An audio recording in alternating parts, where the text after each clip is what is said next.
The morning my husband had me removed from my own house, I was still holding the mug I had poured his coffee into an hour before. Two officers stood on the porch I had swept 1,000 times and asked me very politely not to make this difficult. Behind the front window, my daughter watched me go, and she did not wave. 10 years earlier, 4 days before our wedding, Grant had slid a prenup across a table and told me it was only a formality. I signed it to keep the peace. The way I signed everything to keep the peace.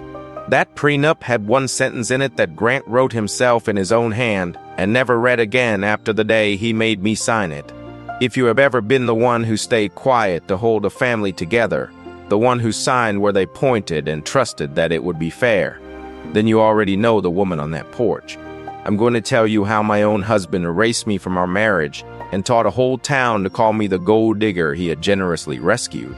And I'm going to tell you what one page of his own words cost him in the end, down to the name he was so proud of. But you have to understand the coffee first, because that was who I was for 10 years. Before Grant, I balanced books for a living. I was the kind of person who found the missing 11 cents in a long column and could not sleep until I did. When we married, I was 28, and he was building a contracting company out of a rented truck and a lot of nerve. His family had money, and a name they wore like a good coat. How, and his mother, Eleanor, said it the way some people say, Amen. So I did what you do when you love a man with more nerve than sense. I kept his books for free. Every invoice, every receipt, every late payment I chased in my slippers at midnight while he slept for 10 years.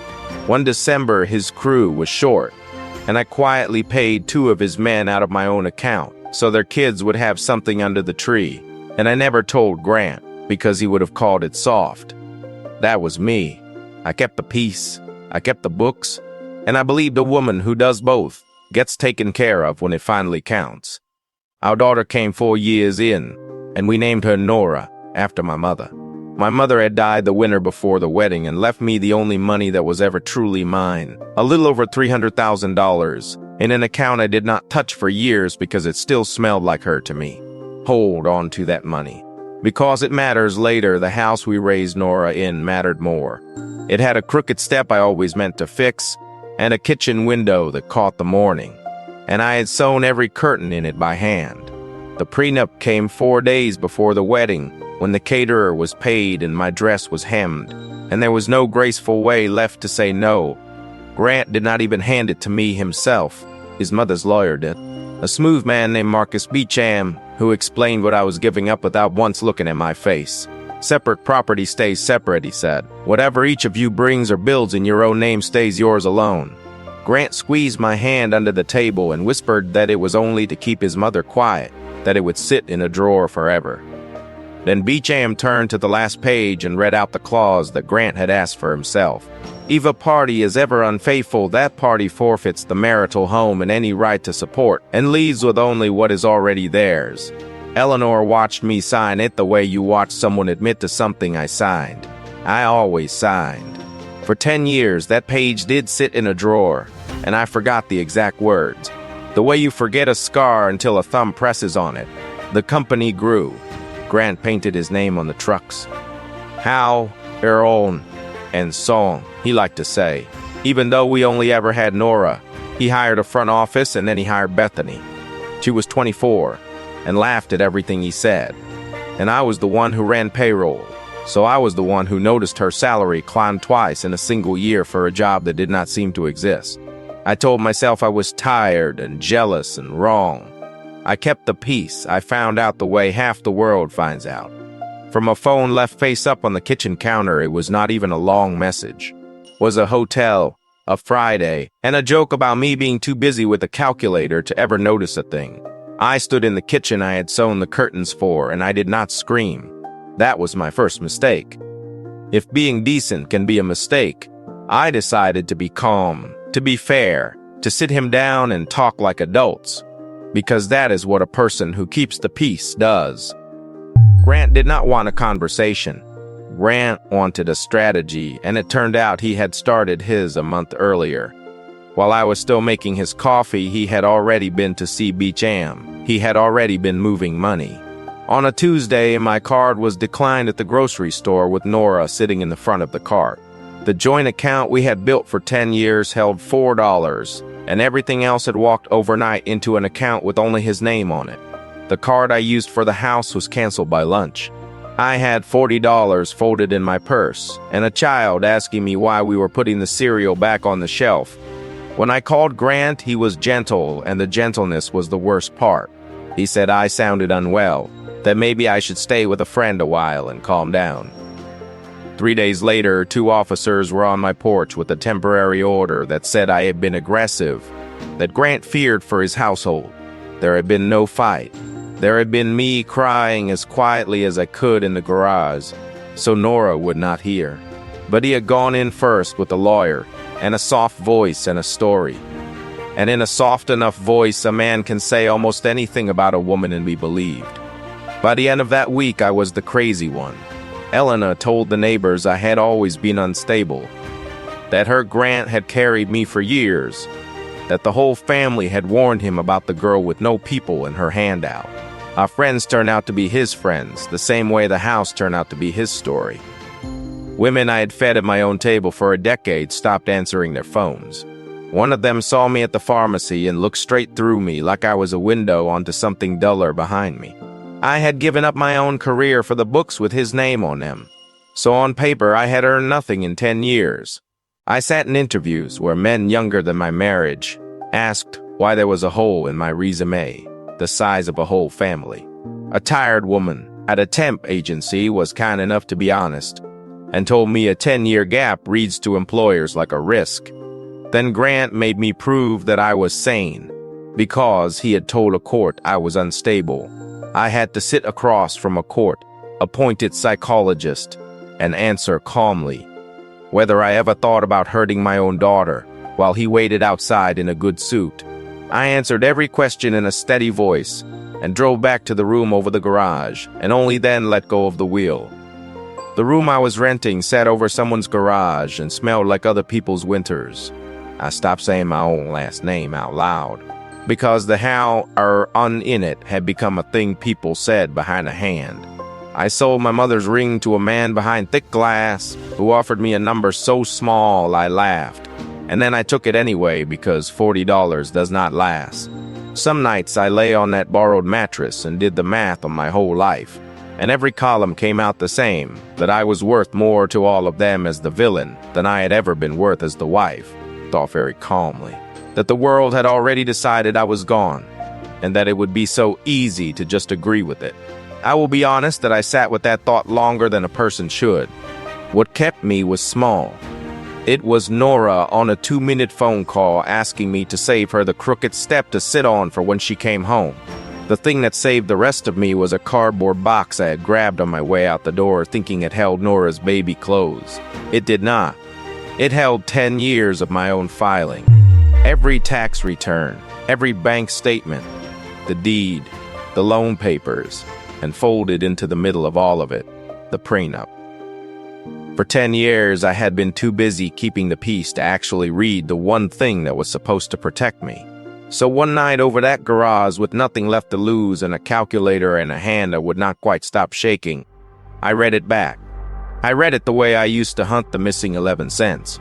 Somewhere on the 3rd page, I stopped shaking. Here is what Grant forgot while he was busy winning. He forgot who kept the books. Separate property stays separate, his own clause said. Whatever each of you brings or builds in your own name stays yours alone. When his company nearly went under. In the 5th year, the year he does not let anyone mention, it was my mother's money that saved it. $200,000. Out of the account that still smelled like her wired straight in to cover his payroll and his debts. And because I was a bookkeeper and not a fool, I had not given it to him. I had papered it as a loan, a real one with a signed note and a rate and a schedule, sitting in that box for 5 years while he called it our little rough patch. Under his own prenup, that was never marital money melting into a marriage. That was my separate property, and his company owed every dollar of it back to me. Then there was the house. When we bought the bigger place the year Nora learned to walk, Grant's credit was still wrecked from the rough patch nobody mentions. The mortgage would not clear in his name, so the house went into mine. And most of what was left of my mother's money became the down payment. The house he threw me out of, the house he was moving Bethany into, was mine on paper. Bought with my own separate money, protected by the exact separate property clause he had paid Beecham to write. And then there was the last page, the clause Grant asked for himself 10 years before, to keep a gold digger in line. If either party is ever unfaithful, that party forfeits the marital home and any right to support. He wrote that to point it at me. He never once pictured it pointing back. But a clause is only a threat until you can prove the thing it punishes. And proving it was going to take everything the old me had always been too polite to do. I found a divorce lawyer named Grace Okafor, who took my case for a share of whatever we recovered because she read 3 pages out of that box and went very quiet. Her first piece of advice was the hardest thing a peacekeeper can hear. Stop apologizing. Stop explaining yourself. Let him keep believing he has already won. Because a man who thinks he has won stops being careful. So in every hallway and every email, I stayed the broken wife who only wanted the whole thing to be over. And Grant, right on cue, got greedy. He sent a settlement offer to the room over the garage, and it was almost elegant. Poised, quick and clean, signing the house over to him and waiving anything more, in exchange for a small monthly sum and an end to all of it. He was betting his whole hand on one thing, that I would sign it the way I signed the prenup, without reading, just to keep the peace. My pen was actually on the paper when Grace put one finger on my wrist and asked me to read it out loud first. Every line, the way I never had before, I read it out loud and I did not sign. Grace filed for the business records in discovery, which is a boring word for a subpoena a company cannot say no to. Grant was not worried. Because Grant had let me keep the books for a decade and had no real idea what a clean set of books can show, they showed Bethany. They showed her no-show salary, raised twice, signed off in Grant's own hand. They showed the company card at the same hotel from the message on my counter one Friday, then the next Friday, then a whole weekend in wine country while I was home with a feverish child. Every secret he thought he had paid for in quiet cash. He had actually run straight through the company I balanced every single night. The affair he hid was written down in the one language I speak best. Grace moved to confirm the house as my separate property under his prenup, with my mother's wire transfer and the deed in my name stapled right to it. Then she did the thing Grant never saw coming, because it had never once occurred to him that his wife could be his creditor. She served his company a demand for repayment of a $200,000 loan, with 5 years of interest, signed and dated in his own good years. The great Howler and Company with the name up on every truck did not have it. He had been about to keep a house that was mine, and a business that owed me and hand me a little money to disappear quietly. There was still Nora. The court-appointed psychologist I had sat in front of came back with a report that said I was steady, careful, and clearly devoted to my child. The aggressive incident that got me thrown out had never had a shred of evidence behind it, only Grant's soft voice. And under a real lawyer, it fell apart in a single afternoon. The temporary order was lifted, and a judge who had heard Grant call me unstable in a custody fight now had it in writing that the only unstable thing in that marriage was his story, and last Grace invoked his clause. His words, the ones he had asked Beecham to add to cage me, adultery forfeits the marital home and any right to support. We had the hotels, we had the payroll, we had it in his own handwriting. The leash he built for me had a loop at both ends, and he had put his own neck through one of them 10 years before he ever thought he might need to. Grant was many things, but slow was not one of them, and his mother had very deep pockets. 10 days before the hearing, Beecham filed to throw the entire prenup out. Their argument was almost beautiful in its nerve. They said the prenup had been signed under pressure 4 days before a wedding by a frightened young girl, and that no fair court should ever enforce it. They said it was unconscionable. They said I had trapped Grant into the marriage and bled his company dry, and that my loan was really me embezzling from the books I had been trusted to keep. In one motion, he tried to erase the separate property clause, erase the infidelity clause, and turn the very records that proved his affair into proof of my theft. If the prenup died, the house was marital again. The support was back on the table, and the bookkeeper who had moved the money became the obvious suspect. Grace called me that night and did not soften it, and I sat on my own crooked step understanding that I could actually lose everything a second time. But the peacekeeper had one habit that turned out to be a weapon. I keep everything. In that same box, tucked right under the prenup, was a letter Beecham had mailed Grant 10 years before, the very week I signed. In it, his own lawyer congratulated him on a prenup that was, in his exact words, airtight and fully voluntary, both parties independently advised, and impossible to challenge down the road. The document they were now calling coercion had been praised in their own lawyer's hand as bulletproof and freely signed. And the embezzlement story died just as quietly because every check to Bethany and every charge at that hotel had been signed and swiped by Grant, never by me. I had only recorded the money he had spent it. The books did not lie for him anymore. The hearing was in a small courtroom on a gray morning, and Grant walked in like he was arriving at his own party. He wore the watch I had bought him. Eleanor sat behind him in her pearls, chin up, ready to watch her son put the gold digger back where she belonged. Bethany waited out in the hall in a dress that still had the fold lines in it.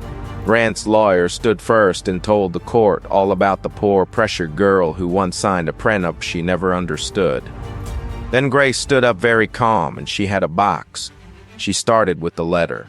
She read Beecham his own 10-year-old words, airtight, fully voluntary, impossible to challenge, and asked him across the room whether he still stood behind his fine work.